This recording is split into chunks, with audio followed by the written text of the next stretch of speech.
Welcome back everybody to Stevie Says, my silly little review thing where I go over every single card upcoming in a set and I try to give them a rating on a 1 to 5 star basis.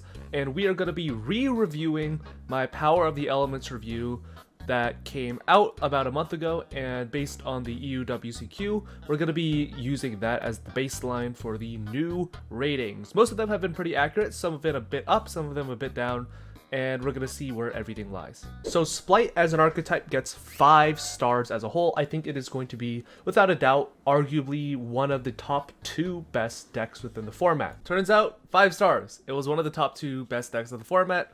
The EUWCQ had about even representation of Sprite and Tier Limit, in Top Cut being about 40 each, which is absolutely insane. Elements, 5 stars. I think that this archetype is going to be extremely good.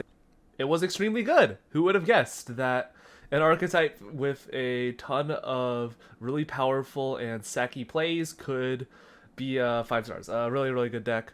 It was actually a lot better than people realized, because I'm pretty sure everyone thought that tier was going to be like tier 1.5 and Sprite was going to be tier 1, like way overshadowing it, but turns out they're about the same power level.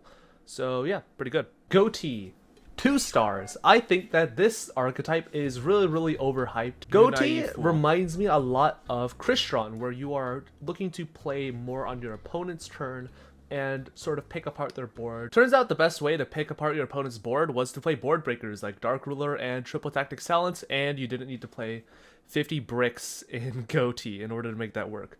Goatee, just way too complicated in order to get so little of a relevant payoff. Cool archetype, but unfortunately, 1 star. Vernalizer, 2 stars. The most popular way people are going to try to play Vernalizer is either an Adamantipator or Zodiac. Turns out neither of those decks were pretty good. Who would have guessed that decks that have not been tiered for the past 8 months are not going to be tiered now because of a Neg 1 Monster Reborn. 1 star. Albaz the Ashen, 3 stars. I think that you could definitely play this in Branded Despia. Turns out it was not a huge part of it. It actually wasn't a part of it at all. 1 star. Branded Central Dogmatica, 1 star. Attack steroids have never been useful. They have never been useful. 1 star. Branded Separation, 2 stars. I think that this card will definitely see play, but I think it's a bit of a win more card, and you probably... Yeah, it was way too much of a win more card, and turns out that the best use for Despia cards was being trade bait. 1 star. Despia sucks. Thrill Train, 1 star. Unfortunately, although this card is pretty good, being able to just banish a monster until the end phase, unfortunately Amazement still just does not have a good home. I was correct. It does not have a good home. Amazement sucks. 1 star. Elsa the Earth Charmer, 2 stars. Technically searches Earth monsters. You could play this in Adamantipator and Zodiac. You could play it in Adamantipator or Zodiac. Turns out those decks were not good or playable at all. 1 star. Exo Sisters are up next with Exo Sister Malfa, 4 stars. This card is absolutely insane. So there's a big problem with Exo Sister, and it's basically that it's Sprite with an infinitely worse end board. It requires basically the same sort of setup, but you do not have access to generic options when it comes to sort of building the board in most scenarios, in the same way Sprite has, and most of the Exo Sister cards are pretty bad. Malfa is the first good Exo Sister card we had, and it does catapult the deck into like a tiered status, but it's got very, very little representation. It's got about maybe like 4 or 5 slots in the top 128 at the EUWCQ, but unfortunately this deck is nowhere near 4 stars. But definitely this deck is tiered. Malfa did carry this deck to a tiered position, so I feel comfortable giving this card a 3-star rating. Lithuania, Litania, you get the idea. 4 stars. I think that this also has an amazing place. It was extremely good. This card is honestly arguably just as good as Malfa. It's got great applications versus both Sprite and Tier and just any deck in general, because who would have guessed that banishing is good. Obviously Exo Sister isn't like, tier 1, tier 2 or anything, but it's definitely an extremely powerful rogue option. Definitely this card does carry it to some degree. 3 stars. Knight Quartz, 1 star. I think that Knight is going to be extremely FTK focused. It was extremely FTK focused and remains to be for the rest of human history. Unfortunately, OTK strategies built around a weird archetype, not really that good. 1 star. Brilliant Rose, 1 star, same reasons. Yep, 1 star, same reasons. Gem Knight Lady Rose Diamond, 1 star, same reason. 1 star, same reasons. Scatter Fusion, 1 star, same reason. 1 star, same reasons. Elemental Hero Spirit of Neos, 1 star, way too slow. 1 star, way too slow. Vision Hero, Vision, Vion, whatever his name is, already does this guy's job like a billion times better. Don't play it. Crosskeeper, 1 star. The free special from hand or graveyard is not really that good. It was not good. 1 star. Shining Neos Wingman, I'm gonna put this at 2 stars very tentatively. I was way too generous with this. 1 star, this card is terrible. Do not ever play it. Engage Neospace, 1 star. We don't need more fusion support. 1 star. We don't need more fusion support. Instant Contact, 2 stars. I think that this card is going to be played for the extremely wrong reasons. Specifically because it special summons a warrior from your extra deck. Technically, you could have theoretically played Instant Contact in like TR Element if you wanted like a level 4 fusion hero monster on the board. It's not good. It's possible, but it definitely was not good. 1 star. Nobody played it. Not even in tier as a shitty instant fusion / ready fusion. Absolutely no one. So you just need it even starts bad. Technically does fit the bill. Ian Wave, 1 star. It's bad. That was a weird editing mistake. Anyways, 1 star. Yeah, this card sucks. Fusion Over, 1 star. We don't need more fusion support. We did not need more fusion support. 1 star. Favorite Contact, 1 star. We don't need more fusion support for. We don't need more fusion support. 1 star. Next up, Ice Shades with Ice Shade Creation, Ajiro Gossip. 1 star. This card doesn't. Yep, it served literally no purpose in anything else. 1 star. Crawler Soma, 1 star. The most use I could ever see this card getting is a Crawler Engine in Splight. With MBT made a one-take testing for Crawler Splight. Turns out the best engine for Splight is either Nimbles, Diva, or literally anything else. Crawler is the last thing you want to be putting in your Sprite deck. 1 star. Loris, Lady of Lament, 1 star. Unfortunately, trap cards, especially layer cards, are not particularly good when you need 1, a ton of setup, and 2, for your opponent to walk headfirst into it. Turns out, don't walk headfirst into Lois from Family Guy. 1 star. Mathmech Circular, 1 star. Unfortunately, this deck is just not very good. Although Circular does give you a free path to like Factorial or another Mathmech spell trap, the main issue with Mathmech is that they don't really have a great end board outside of that Super Factorial and ending on like 1 negate plus like a card looped. Okay, so I was a bit wrong about this one. So Circular turns out to be pretty good. It was actually a really good rogue option versus Sprite, just because Laplacian's looping effect plus the negate was honestly like pretty good, and it was great at disrupting Sprite. One of the problems that makes Circular a lot worse though is the fact that Laplacian's hand loop effect is terrible against tier limit. If you basically hit a tier limit card out of their hand with the Laplacian, you basically lose on the spot, which is really bad. Who would have guessed? You basically give your opponent like a free Kaleido Heart, or I don't know, whatever the fuck this deck ends on. But yeah, Circular, it just wasn't good enough against everything. It had like a decent matchup against Sprite, which is again why it saw like decent placing alongside Exorcister, but it just had a horrible tier limit matchup that was basically impossible. There was actually a feature match that Dinka Bui was playing in. He was playing Mathmech, and he actually hit a tier limit player, and the tier limit like summoned like 4 guys on his turn. So yeah. But definitely Mathmech Circular pushed Mathmech into playability, which is something that I did get extremely wrong. It wasn't like the 1-card starter engine that everybody thought it was going to be, where it was like the most broken card on earth, but it was a good card. It was just like a really solid card that made Mathmech playable. 3 stars. Now, Melfi's. Melfi Wallaby, I might be a little bit on cope. You are. But I'm going to call you 100% are 3 stars. No, Wallaby was not really good. It was pretty bad actually. It was funny in Tri Brigade theoretically, but turns out the best way to play Tri Brigade was to sell the cards and to buy Sprite. 1 star. Melfi Sealy, 1 star. We are not synchro summoning in Melfi's or Tri Brigades. We were not synchro summoning in Melfi or Tri Brigade. 1 star. Cheerful Melfi's, 1 star. Yeah, we weren't synchro summoning in Melfi or Tri Brigade. 1 star. People were coping really hard that like, oh my god, it's a Hulk target. Yeah, if you were ending on Hulk plus like Cheerful Melfi's Pass, you probably deserve to lose that event. So yeah, 1 star. Melfi Staring Contest, 2 stars.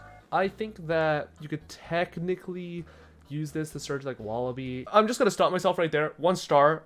Theoretically, you could search Wallaby. Wallaby sucks, so don't play this card. 1 star. Stray Moki Moki, 5 stars. I think that Moki Moki is definitely going to be a tier 0 archetype with... I was right. Moki Moki, Stray Moki Moki control turns out to be tier 0. Sprite and Tier Limit just had an unwinnable matchup versus it, as well as every other deck, because Moki Moki would just FTK you with 1 card. So we are going to be keeping it at the 5-star rating. It was just too good. And yeah, I'm really glad that people gentlemen's out of it. Morphtronic Telephone, 1 star. This card is really, really good in exactly Morphtronics. But the main issue with cards like Telephone and Cellphone is they're extremely reliant on link spam. Yeah, link spam was not that good. I don't know why everybody tried to tell me that Telephone FTK was going to be good when it saw 0 representation. 1 star, people did mess around with it and figure out a Telephone FTK. Turns out that FTK sucks and is like the worst thing on planet Earth. Do not ever gaslight me again, chat. I fucking hate all of you. Gadget Gamer, 1 star. The Morphtronic FTK sucks, 1 star. Morphtronic Scannon, 1 star. The FTK is bad, this card is bad, 1 star. Morphtronic Earphone, 1 star. I don't think a card that goes to the battle phase is particularly amazing, especially... Turns out, a card that requires you to go to the battle phase, that is a 1200 attack point, a level 4 synchro, is not very good. 1 star. Power Tool Braver Dragon. I'm going to count this as a Morphtronic card. 2 stars. This card will probably see a lot of experimentation in like really silly combo decks. Turns out, nobody wanted to experiment with a card that required you to run 3 Garnets. 1 star. Morphtronic Converter Unit. 1 star. 1 star. The Morphtronic FTK is bad. Life Extreme. 1 star. It's a battle. It's an equip spell that actually relies on battle. It's an equip spell that relies on battle. 1 star. We got Punk Jam Dragon Drive, which I'm going to put at 2 stars. I think people might try and play this when they're trying to find like additional copies of Diamond for follow-up, that sort of deal. Maybe even sort of like Virtual World cards. But unfortunately, I think that the sort of investment needed, plus it having to replace Chaos Ruler as the first easy to make level 8, is just a little bit too much for people. Turns out it wasn't too much. Punk Jam Dragon Drive was really, really good in Pure Punk. Obviously, Pure Punk is nowhere as good as something like Sprite or Tier Limit or whatever, and is more of like a tier 2, tier 3 roguish option. But this deck definitely became a lot more playable in the terms of Punk being less used as an engine and more of a self-contained actual archetype. So, Punk Jam Dragon Drive, 3 stars. Punk Jam Extreme Session, 2 stars. The Pot of Greed effect is basically the only effect that you will ever really take note of. Turns out the Pot of Greed effect is really, really good. Who would have guessed that Pot of Greed is a good field spell? Jesus Christ, what was I on? Obviously not enough to push it into like tier 2 or tier 1, but definitely a very solid rogue option and, you know, outskirts of tier 2. 3 stars, really, really good card. We've got Rika Snow Princess. I will probably put this in the 3-star category. I think that Plant Punk I'm a fucking isn't idiot. really that I'm a good of fucking deck. idiot. It's probably the worst variant of just the Wombo combo decks running around right now. And I think that although it does serve a good purpose in insulating you from like hand traps and that sort of deal, I think that it's just not that good of a deck overall in comparison to everything else and everything that is coming. That I think that the deck honestly on its own might fall off the face of a cliff, but if it does stay, Rika Snow Princess is definitely going to be a part of it. Yeah, I was completely wrong about this shit. This shit should have been weighted way higher. Rika Snow Princess turns out to be one of the best forms of negation and extension ever printed. This card is absolutely insane. It's broken. There's still a bit of debate whether or not Rika is actually like a tier 2 deck that was just sort of carried by actually good players, or more or less an actually like tier 1 deck that just people haven't figured out yet. But I'm leaning more towards it was a tier 2 deck that was just carried by extremely good players. And overall, I think that I feel comfortable rating this as a like 4.5 star card. This is like the exactly only scenario where I'll ever put like a half rating, just because we're still not 100% clear about where this deck stands, but it's definitely a very powerful card, which is also part of a very powerful deck. So yeah, 4.5 stars. Rika Arrival, 1 star. Every single Rika spell trap is pretty bad, so why would you want to set them? Yeah, I was wrong about that. When you have the field spell that's just a layer of darkness that searches your super broken spells and traps that were usually pretty bad on their own, yeah. You should be playing it. 4.5 stars for the same reason. Rika, Princess, whatever. You get the idea. I was wrong about Rika, okay? Scareclaw, Lich Tart, 1 star, because Scareclaw is really bad. Scareclaw was really bad. You could theoretically do some funny stuff with Tri-Brigade Sprite. This deck saw like very tiny experimentation on like Yu-Gi-Oh! Twitter replays. But yeah, Lich Tart was definitely not the wave. Claw Straddle, 1 star. Scareclaw Straddle is 1 star. It's bad. I don't need to explain it. Gunkin Suship Akashiari, 1 star. Unfortunately, Suships are just like terrible Zodiac. They are terrible Zodiac. 1 star. Therion's got some new support with Therion Empress Alicia. We're going to call this 2 stars. Therions already have a bit of an issue, not in the fact that they're bad, but more so that they require a lot of main deck space. They required way too much main deck space, and people started to cut the Therions, and I'm pretty sure nobody plays Therion anymore outside of exactly that one ABC player at the EUWCQ. Therions are cool, unfortunately, unless you just have a deck sort of built around it, or you're playing exactly like triple Regulus and nothing else. It's bad. So, Empress Alyssa, 1 star. Therion Regular, 2 stars, same sort of reason. It's a funny board breaker. It's a really funny card to just... It was a funny card, it was not a good card. 1 star. Scar Vendread, 1 star. Vendreads are really cool. They're really cool, but they're also really bad. 1 star. Vendread Scavenger, 1 star. Not that good. It's bad. Thank you. It's not that good, it's bad.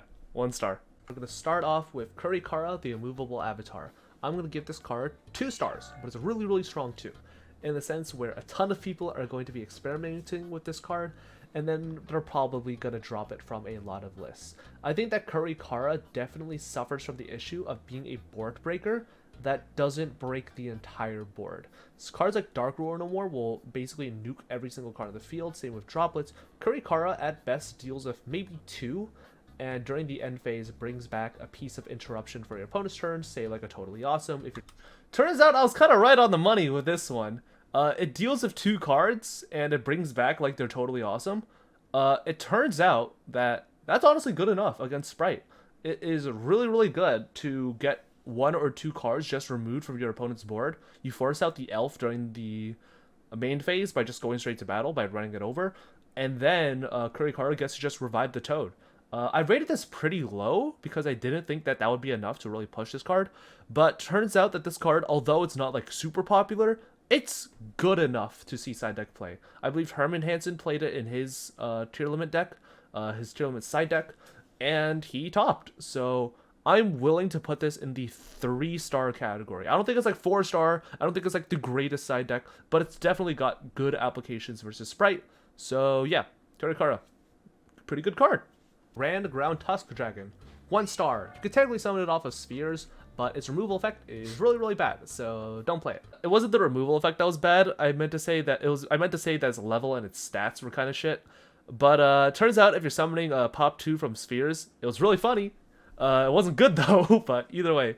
I think somebody actually did play this card. Grand Ground Tusk Dragon, 1 star. Funny card, bad card. Flame Buddy Urka, the Fire Beast Tamer, 2 stars. I could definitely see this being played in Infernal, and people are going to try and push Infernal. Turns out nobody tried to push Infernal. 1 star. Propagandake, 1 star. Terrible. Just so bad. DNA Surgery on legs. Turns out it was whack. The best DTLE target in the game is Yaman, so don't play that card. 1 star. Hidden Jewel of the Hydrosphere, 1 star. 2 stars. 2 stars. 2. This card is really good in Adamancipator.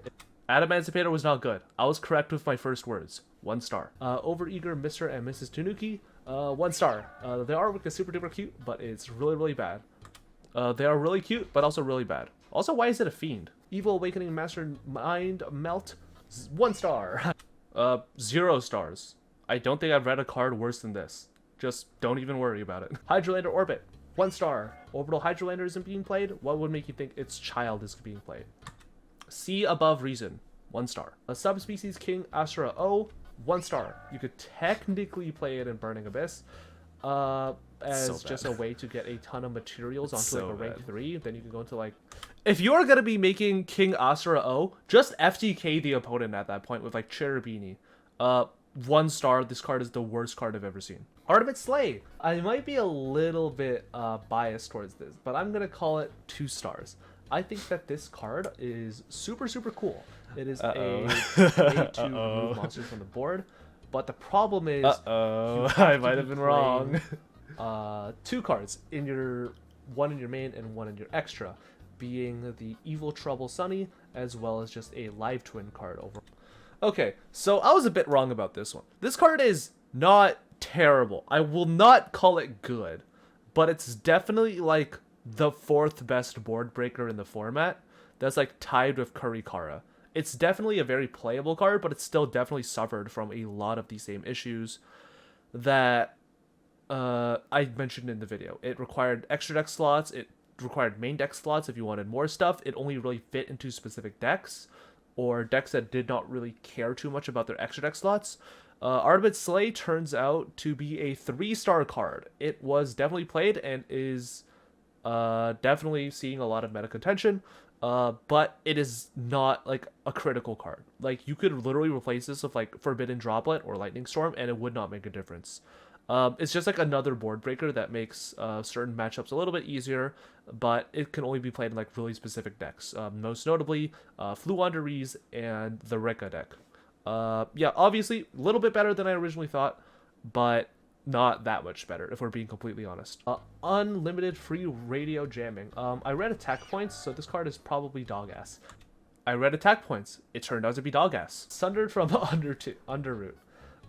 This card is pretty bad. It is really, really specific, and because of that, it's probably bad. It was way too specific, and it's really bad. Sundered from Overtail under Among Us. 1 star. Terrible card. Dragon King's Aura. 1 star. I know Ruggles reviewed this card. Just play normal Solemn Strike. I said it. I say it right now. Play Solemn Strike. Just play Solemn Strike. Just play Solemn Strike. That's all you need to hear. 1 star. This card is ass. Okay. What the fuck is this card? 1 star. This card is ass. Card is ass. 1 star. Vanguard of the Underground Emperor. It specials, I guess, and returns a card. Bad. It's so bad. 1 star. Garua, Wings of Resident Life. Now this is a card that I think is the most overhyped shit on planet Earth. Oh fuck. Despite that, shut up. Please stop talking. I think it's going to be a 3-star card. I think people are going to be okay. I wasn't too wrong. A lot of this in decks that don't really need a ton of extra deck slots or ones that are already making super poly by default. I guess the best deck that could probably play this is like Despia. So what the I fuck? Think that... Okay. I'm just gonna tell myself to shut the fuck up right now. Garua turns out to be extremely good. Not in Despia because that deck is ass, but in Tearlament. Tearlament already natively plays Super Poly just because it's really good for like getting OTK boards, blah blah blah blah. You all know why polymerization is good in the fusion deck. Turns out that Super Poly is amazing as a removal option. Again, not every single deck can play Super Poly, but the decks that do definitely will be playing Garura. Turns out Garura was basically Mud Dragon on crack. Oh my god. Mud Dragon on crack, who would have guessed is a good card? It draws a card, it can technically deal 3k. It's got a big booty in defense mode, which is actually pretty relevant considering Sprite has like an attack value of like 1500. Yeah, Garura, Wings of Resident Life definitely turned Super Poly from like an okay card to like arguably the best quick play spell card in the format right now. 5 stars. Holy shit, this card is so broken. It is so good. Pit Knight Early. This card is pretty bad. 1 star. You can play it in Go Talker, I guess. Like, you can also play it in Sprite. Wasn't good. 1 star. Moray of Avarice. God damn, this thing looks like a slimy purple cock. That's 1 star. Moray of Greed is not that of a card, so I don't really think that Moray of Avarice is that good overall. This card was designed with Goatee in mind. Turns out Goatee sucks, so this card sucks. 1 star. It might be good in the future, but right now it sucks. We are on Mimesis Elephant, and this is the last card on the list. 1 star. I read Trap Monster, and I read that it wasn't an Eldritch card, so it's bad. And that it wasn't an Eldritch card, so it was bad. 1 star. And yeah, that's just about every card re-reviewed. I got a good chunk of them right, actually. Most of them, I would say, are pretty accurate. Stuff like Mathmech Circular, I was a little bit too pessimistic on, alongside Garura. Definitely those cards look a little bit better. But most of the cards that I reviewed, actually, I just rated them like a little too highly. When they realistically should have been like 1 star. Like almost every single 2 star on that list should have just been a 1 star, except for like exactly Ardubid Sleigh and Cara. Obviously there were like a couple of ones that I missed, but overall I'd say like pretty accurate in terms of it. I'll probably have like a nice little like display graphic here showing how accurate I was. But yeah, turns out I'm not perfect. So let me know if you guys want to see more re-reviews, more reviews in general. But yeah. See ya.